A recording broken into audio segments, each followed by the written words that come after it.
Oi, gente! Já falei aqui com vocês sobre esse livro, O Cérebro que Diz Sim, e ele vem trazer, gente, 4 pontos que a gente precisa olhar com muita atenção e carinho e principalmente cuidar disso para que a gente consiga ter uma relação cada vez melhor com a nossa criança. Hoje eu vou falar de um deles para vocês. Tá tudo explicadinho aqui. Vou trazer um resuminho dessa primeira parte, desse primeiro ponto do livro. Quais são os 4 fundamentos de um cérebro que diz sim? Mas, Rafa, o que é um cérebro que diz sim? Um cérebro que diz sim, gente, é um cérebro flexível, curioso, resiliente, disposto a colaborar, que está aberto às relações, que consegue se socializar, né, de forma tranquila, se relacionar com as pessoas de forma positiva, enfim. É tudo aquilo, gente, que nós pais estamos em busca aí no dia a dia com as nossas crianças. E às vezes a gente pensa que quando eles são muito pequenininhos não tem muito o que se fazer, mas gente, tem coisa demais. Desde o primeiro minuto até antes disso, é lá quando está na barriguinha, a gente já pode sim estar fazendo muita coisa por eles. Então hoje eu vou falar do primeiro fundamento, tá, que o Dr. Daniel traz aqui nesse livro, que é o equilíbrio.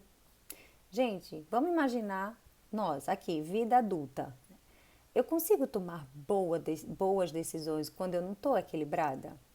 Eu consigo ser simpática com as pessoas quando eu não estou equilibrada? Eu consigo ser simpática comigo mesma quando eu não estou equilibrada? Eu consigo ser uma pessoa flexível, resiliente, curiosa, disposta quando eu não estou equilibrada? Difícil, né?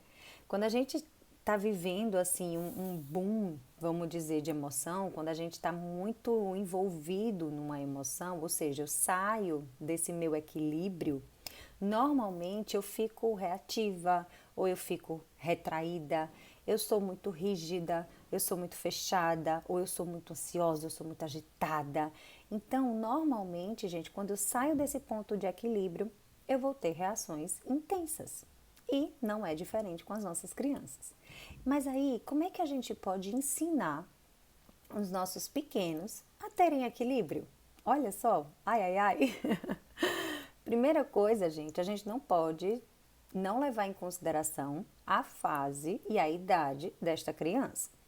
Porque senão eu vou entrar com expectativas muito altas e que não vão ser atendidas. Porque uma criança de 2 anos de idade, por exemplo, ela não vai conseguir ter o equilíbrio de uma criança de, sei lá, 14, 12, 10, 8 anos de idade. Vai ser diferente. Então é importante que eu primeiro leve isso em consideração, tá, gente? Segunda coisa, o equilíbrio, ele é uma capacidade que ele pode ser aprendido. A gente não nasce sabendo disso, porque quando a gente nasce, nós somos emocionais, extremamente emocionais, então nós somos intensos. Quando eu tô com raiva, o meu corpo todo tá com raiva. Quando eu tô feliz, o meu corpo todo tá feliz. Não tem isso de eu conseguir me equilibrar ali no início da vida. Mas se desde esse início eu tiver experiências e modelos que me mostram o que seria, né, um comportamento equilibrado, tudo isso já vai começando a se tornar um aprendizado dentro de mim.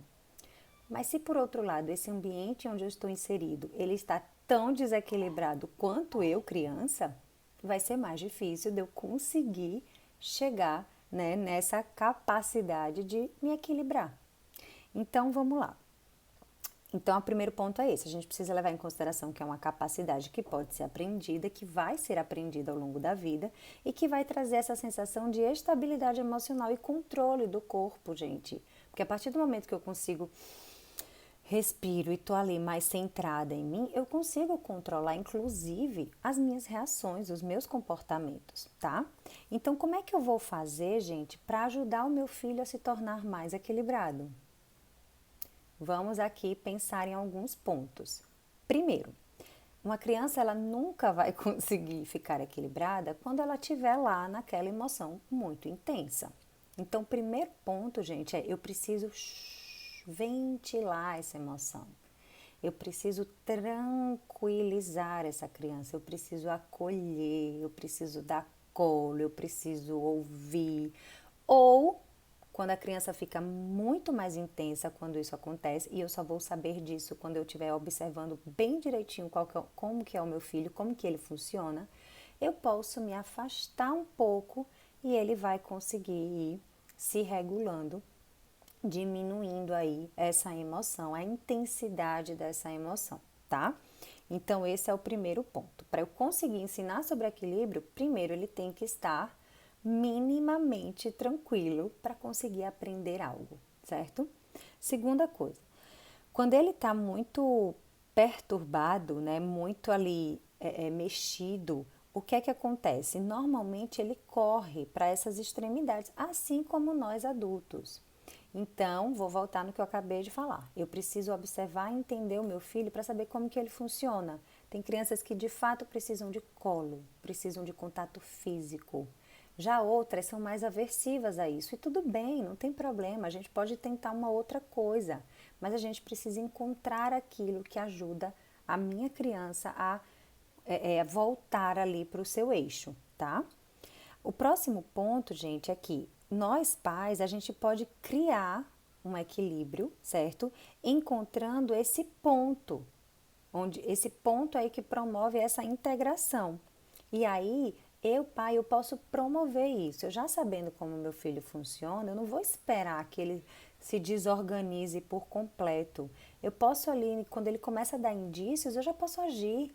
Ou eu já posso ensiná-lo também a como agir, dependendo da idade dele.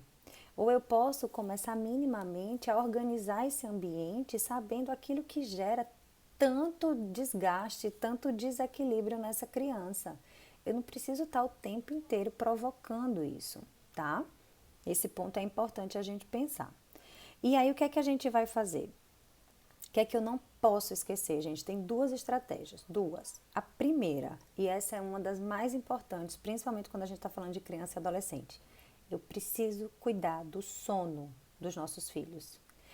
O sono, gente, ele é um dos fatores principais para as nossas crianças se desintegrarem por completo, porque a criança ela não consegue reparar tudo o que aconteceu ao longo do seu dia, porque ele está exausto, ele está cansado, e isso vai trazer irritação, impaciência, e aí vai ficar cada vez mais difícil conseguir ensinar algo legal para essa criança. Então, gente, a gente precisa cuidar do sono das crianças como a gente cuida muitas vezes de outras coisas que nem são tão importantes assim. Não é uma crítica, tá? Mas às vezes a gente cuida muito de outras coisas, sei lá, cuida muito de como a criança vai se vestir, cuida muito das notas da criança, a gente cuida muito, né, de como a criança deve se comportar na frente de cumprimentar A, B, C, D, E. Isso também é importante. Mas o sono, gente, é primordial, tá? E o segundo ponto, gente, que eu não posso esquecer de forma alguma é que eu preciso nutrir essa criança de atitudes, de situações do dia a dia positivas. Essa criança, ela precisa sentir prazer, ela precisa estar bem, porque quando a gente sente alegria, a alegria toma conta do corpo inteiro e consegue trazer essa regulação para dentro de nós. Mas para isso, a gente, isso precisa fazer parte do dia da criança. Um ambiente que é muito caótico não vai ajudar. Um ambiente que é muito rígido não vai ajudar. Um ambiente que é muito abarrotado de atividades não vai ajudar. Um ambiente que é muito confuso, que um dia é uma coisa, outro dia é uma coisa. Um dia o pai está bem, outro dia o pai está muito estressado, né? Um dia não vai ajudar. Rafa, mas assim, a vida é assim. Eu sei que a vida é assim, mas quanto mais, gente, a gente conseguir promover e trazer situações positivas para o dia a dia dessa criança, melhor. Claro que ela vai vivenciar também situações desafiadoras, faz parte, isso é natural, a gente também vai aprender com os erros. Mas essas situações desafiadoras não podem ser, né, as mais frequentes ali no dia a dia dessa criança. Essa criança ela precisa estar num ambiente minimamente organizado para que ela consiga desenvolver essa capacidade de estabilidade e equilíbrio emocional que é tão positiva para ela.